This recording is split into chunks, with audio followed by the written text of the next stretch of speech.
pagi anak-anak. Baik. Kabar baik hari ini? Baik. Sudah siap melanjutkan pelajaran hari ini? Siap. Oke. Bapak ulangi lagi, selamat pagi. Baik, Pak. Oke, Bapak terima kasih hari ini kita bertemu kembali dalam waktu hari ini. Semua ini kita dalam keadaan baik-baik.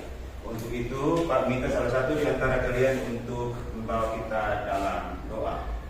Waktu pasti persilakan. Teman-teman semua, mari kita sama-sama berdoa. Terima kasih. Sebelum kita mulai pelajaran hari ini, Pak terlebih dahulu mengabsen kehadiran kalian. Dirna Hadir, Pak. Marcela Sulam. Hadir, Pak. 20 siswa hanya 17 yang hadir, yang 3-nya tidak Hadir. Alasannya apa? Alfa, ada yang sakit? Ada. Oke. Nah, kita lihat di sini pelajaran hari ini yang pertama adalah tentang kewirausahaan memelihara ikan. Nah, tujuan pembelajaran hari ini adalah peserta didik melalui kerjasama kelompok dapat memecahkan masalah dan mencapai satu tujuan yang direncanakan. Yang kedua, dengan mengamati gambar atau bertanya jawab peserta didik dapat memahami pemeliharaan ikan dari sebuah informasi gambar dengan benar. Nah, dari tujuan pembelajaran hari ini hal-hal yang perlu kita lakukan sebentar nanti. Yang pertama, mengidentifikasi sebanyak mungkin untuk disajikan dan dijawab melalui kegiatan belajar. Yang kedua, mengumpulkan data atau informasi yang relevan untuk menjawab pertanyaan yang lebih diidentifikasi melalui gambar atau internet. Yang ketiga, peserta didik sebentar nanti akan bagi menjadi 3 kelompok. Setiap kelompok itu nanti terdiri dari 5 peserta dan berdiskusi tentang nanti materi yang nanti akan kita pelajari. Nah, setelah itu baru kita akan mempresentasikan hasil yang dia diskusi nanti. Nah, inilah langkah-langkah yang kita akan pelajari sebentar nanti. Nah, materi selanjutnya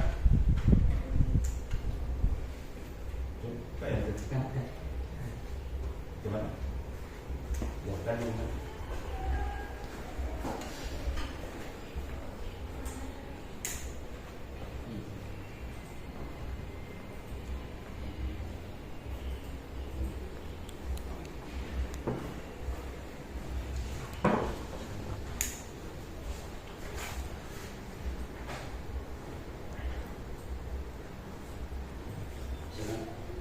Bisa pas kan? Pas. Nah, materi yang kemarin kita sudah belajar tentang mengidentifikasi jenis-jenis ikan. Kita sudah membedakan jenis ikan yang jantan dan betina. Yang kedua, kita sudah membedakan tentang jenis ikan yang ciri-ciri ikan yang sakit dan ikan yang sehat. Nah, pada hari ini kita belajar tentang tahapan yang pertama, yaitu tahap perencanaan. Nah, di dalam setiap usaha baik siapapun dia, yang pertama yang dilakukan itu adalah yang disebut dengan tahap persiapan. Nah, tahap persiapan ini adalah yang pertama adalah persiapan lahan. Nah, persiapan lahan untuk apa? Yang pertama adalah jenis kolam yang sesuai dengan ikan yang kita budidayakan. Jenis ikannya. Jadi kalau kita mau pelihara, kita mau merencanakan segala sesuatu, kita harus tentukan jenis ikan apa yang kita harus budidayakan. Yang kedua, mempersiapkan lahan sebaik-baiknya tentu dapat membantu pertumbuhan ikan yang sangat baik. Jadi kalau kita salah memilih, salah menempatkan lahan tersebut, maka dampaknya itu adalah pertumbuhan ikan itu tidak hidupnya itu tidak dengan benar. Yang ketiga,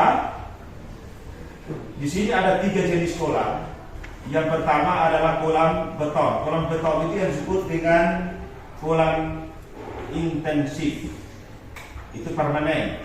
Yang kedua adalah kolam tanah atau disebut dengan kolam tradisional. Dan yang ketiga adalah kolam terpal. Itu yang disebut dengan kolam eksternal. Nah, di sini kita lihat bahwa dalam serana perkembangan bibit, kita perlu menghemat biaya ya untuk menggunakan kolam terpal. Itu punya keuntungan di situ.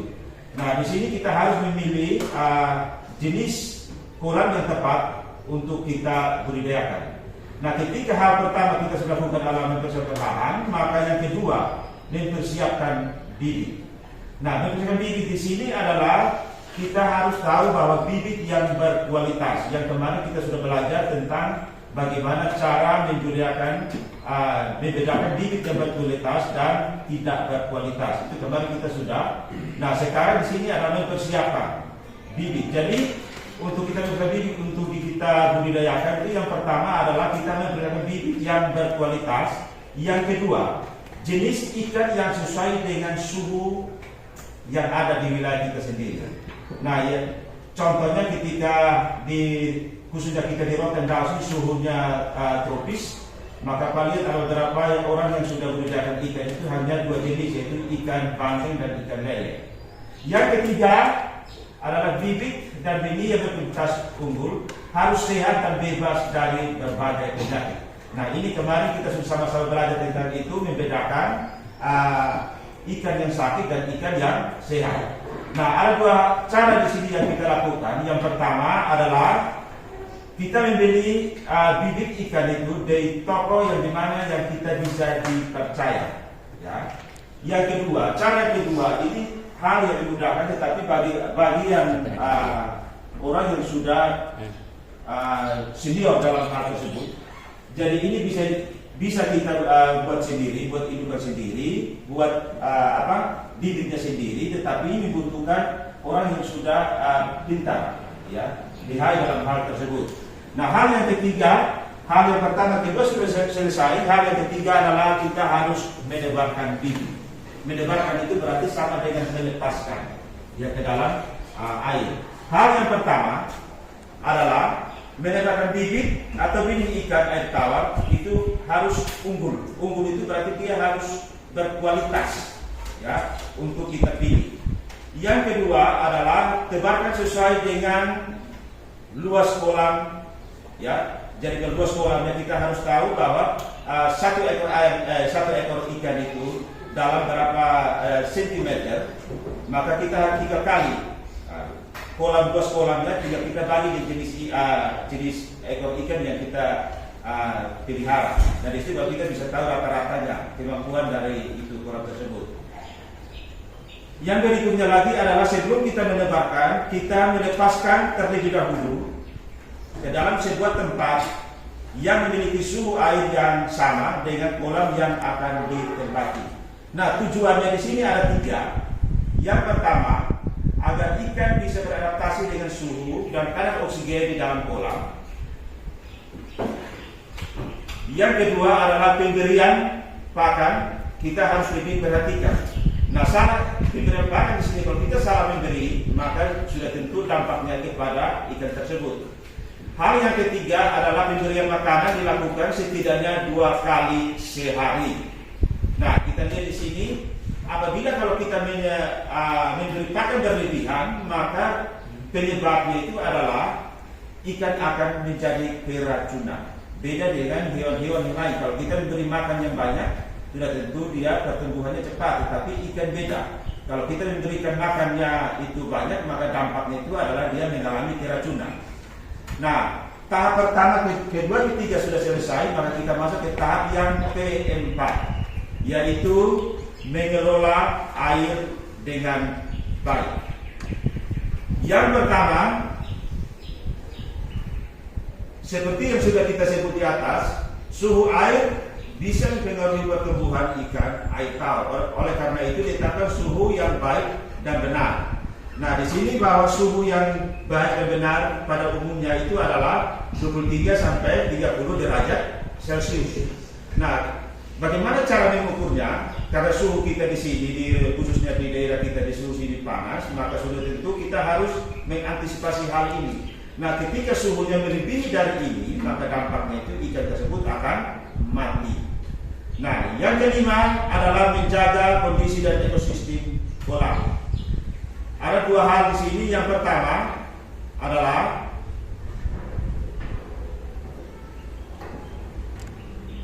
salah satu faktor yang mengagalkan budidaya ikan itu, yang pertama adalah munculnya penyakit yang menyerang. Nah, kemarin kita sudah sama-sama membedakan jenis ikan yang sakit dan ikan yang sehat. Nah, kalau kita sudah tahu tentang itu, maka kita masuk ke tahap yang kelima. Maka sudah tentu bahwa hal-hal yang perlu kita antisipasi itu, ketika kita mengantisipasi supaya jangan terjadi hal tersebut, maka kita harus menggantikan air itu, harus sering ganti air ya, dengan tujuan supaya ikan itu hidupan itu lebih sehat dari hal yang kemarin. Yang berikutnya lagi adalah ketika ikan itu sudah terkena penyakit, maka hal yang perlu kita lakukan di sini sebelum kita obati, kita harus pisahkan terlebih dahulu dari teman-temannya. Nah, mengapa kita harus pisahkan? Kalau kita tidak pisahkan, maka dia akan menular. Tahu menular? Nah, dia terjangkit, teman-temannya terjangkit. Maka kita harus lakukan adalah pergantian air yang signifikan. Yang kedua adalah kita harus pisahkan terlebih dahulu. Nah, setelah sudah dipisahkan, baru hal yang terakhir adalah kita mengobati. Nah, dalam pengobatan di sini bahwa sudah tentu kita harus tahu ikan sakit gejala seperti ini, sakitnya apa, maka kita harus berikan obat sesuai dengan penyakit tersebut. Nah, apabila kalau kita tidak memahami, maka kita memberikan obat, maka dampaknya itu kembali kepada hasil penyerang kita. Nah, dari hasil itu kalau kita salah gunakan dari tahap 1 sampai ke 5, maka kita dampaknya itu adalah kita mengalami kerugian. Dan tahap yang di sini adalah ketika semua proses sudah selesai, maka hal yang kita harapkan itu pasti akan tercapai. Itu kita bisa menjual dengan harga yang baik, mendapat uang dan untuk kebutuhan kita selanjutnya. Nah, ini adalah materi yang Pak akan berikan. Sudah tentu kalian sudah pahami. Dan yang Pak harapkan di sini adalah sebelum kita sebelum ini ada yang bertanya tentang materi yang Pak sampaikan. Kalau tidak ada, Pak akan bagi kelompok untuk kalian diskusi ya. Pak bagi menjadi 3 kelompok, waktu dan tempat. Pak, persilakan. Oke, silakan.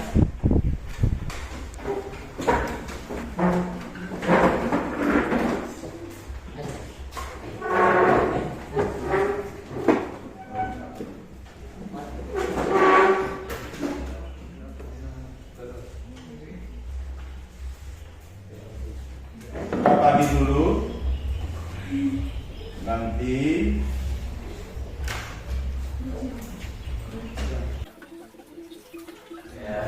waktu Pak berikan 3 jam, 30 menit.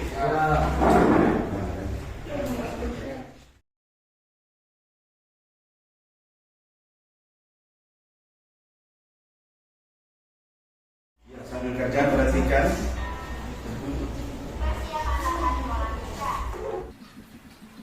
Semua sudah?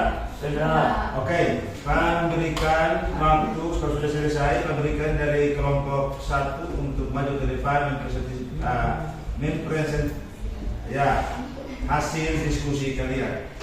Silakan.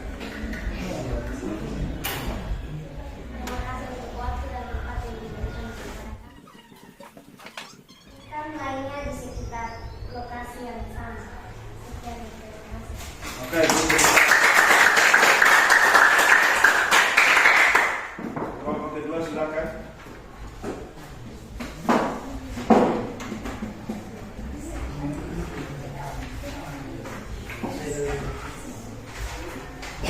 Ayo.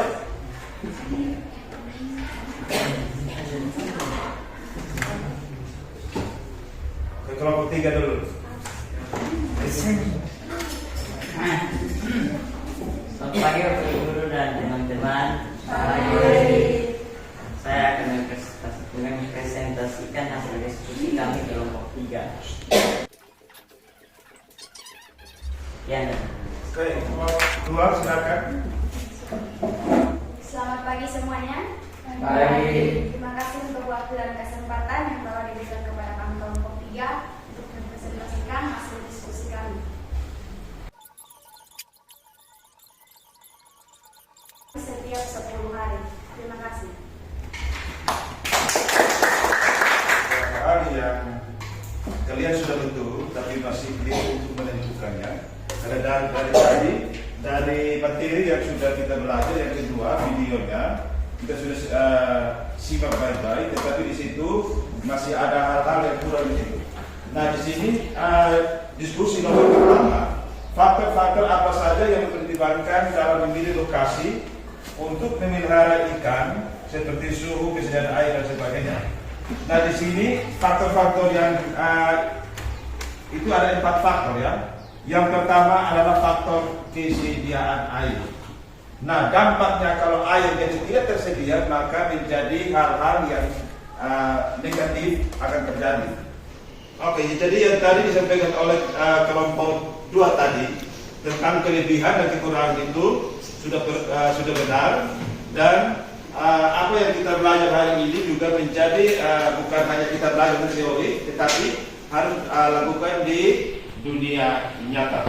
Nah, dari hasil materi diskusi ini Pak akan bagikan soal untuk mengetahui bagaimana kemampuan kalian untuk memahami tentang materi ini atau tidak.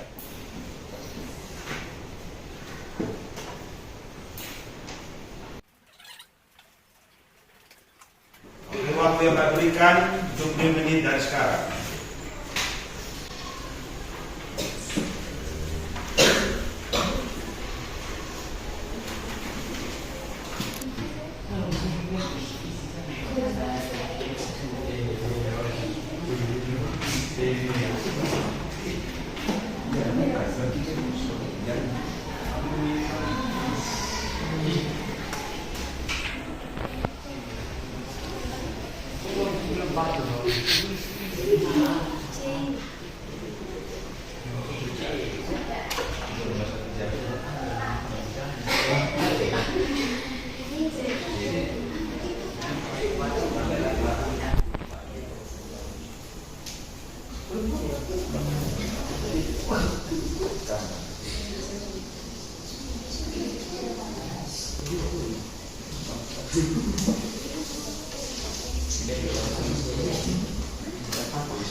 Sudah?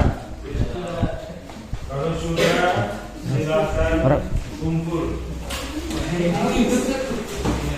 Nanti salah satunya di bawah. Pak.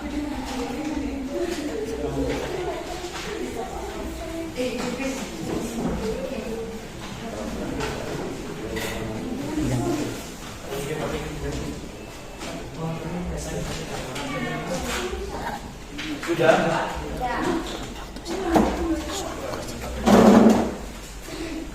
Oke, kelompok 2 dulu. Jadi kita menunggu.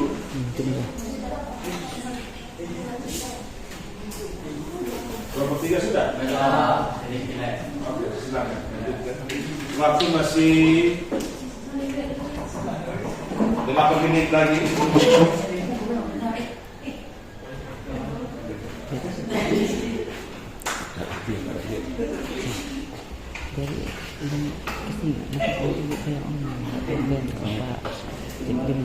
Bagi kita ke waktu sudah harus tetap beberapa yang mau melihat walaupun yang sudah tapi cek udah betul waktu terus udah betul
Nama sini.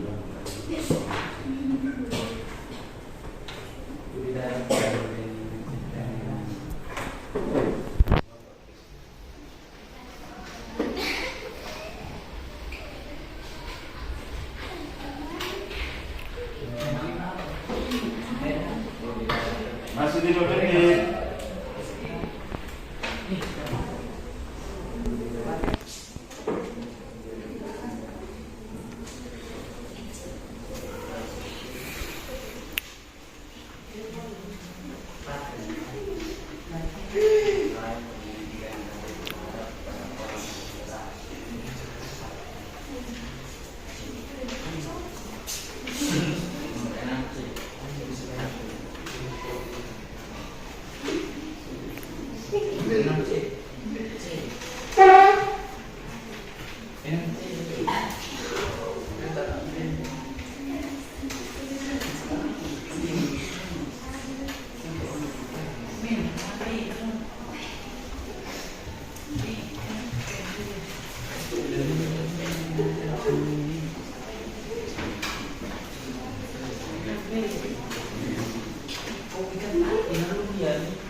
Jangan ribut, yang santai tapi pasti.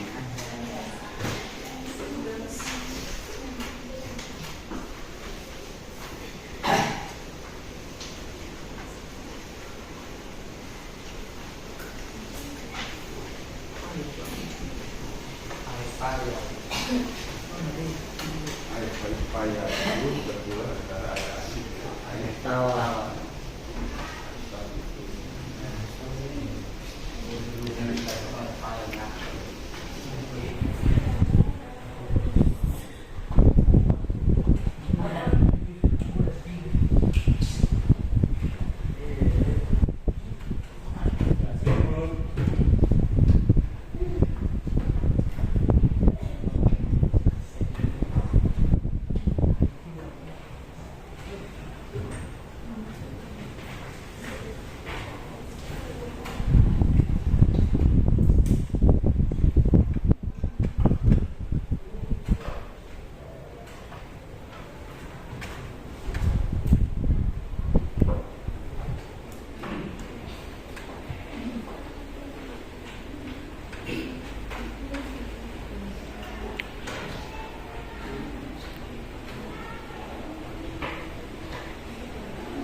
Sudah? Sudah. Oke, silakan kumpul.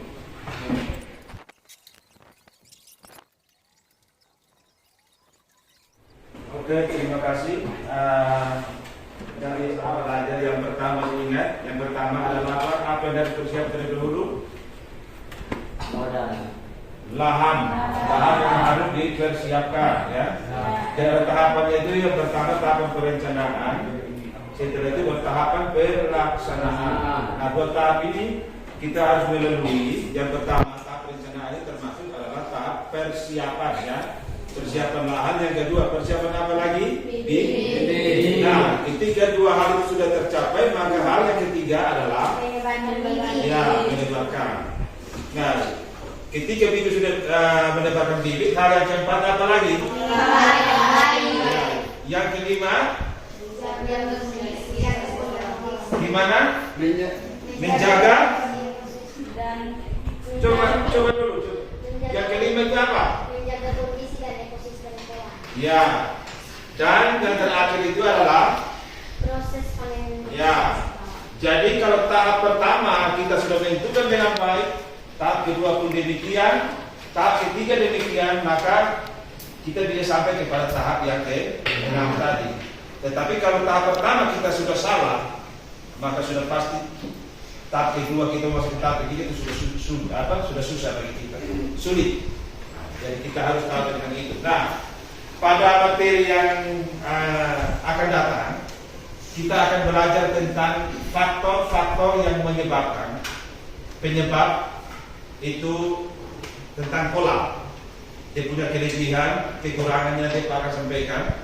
Yang kedua, tahap pembuatannya, apa saja harus dipersiapkan. Nah, kita harus tahu tentang itu supaya ke depannya apapun yang kita jalankan kita harus tahu. Contohnya, ketika orang memelihara ayam potong, apa yang dia persiapkan? Kandang terlebih dahulu. Semua sudah oke dulu, baru letakkan bibit. Sama juga dengan ketika orang tua kita menanam sayur di kebun. Sebelum itu ditanam, kita harus persiapkan semuanya dulu, baru bisa eksekusi terakhirnya. Nah, kalau semua sudah berjalan dengan baik, maka kita bisa sampai ke tahap yang terakhir. Jadi demikianlah materi hari ini. Demikianlah materi hari ini yang Pak sampaikan, dan kita akan bertemu pada minggu yang akan datang tentang faktor kekurangan, kelebihan dari kolam. Karena tadi Pak sudah bilang bahwa ada jenis 4 kolam ya. Ada kolam tradisional, kolam apa lagi? Sini, ya. Yang ketiga, ya. Dan yang keempat, ya. Jadi nanti minggu depan kita akan belajar tentang itu. Jadi kalian harus mempersiapkan diri sebaik mungkin. Nah, jadi waktunya sudah habis, maka Pak minta salah satu dari antara kalian untuk membawa kita dalam doa. Silakan.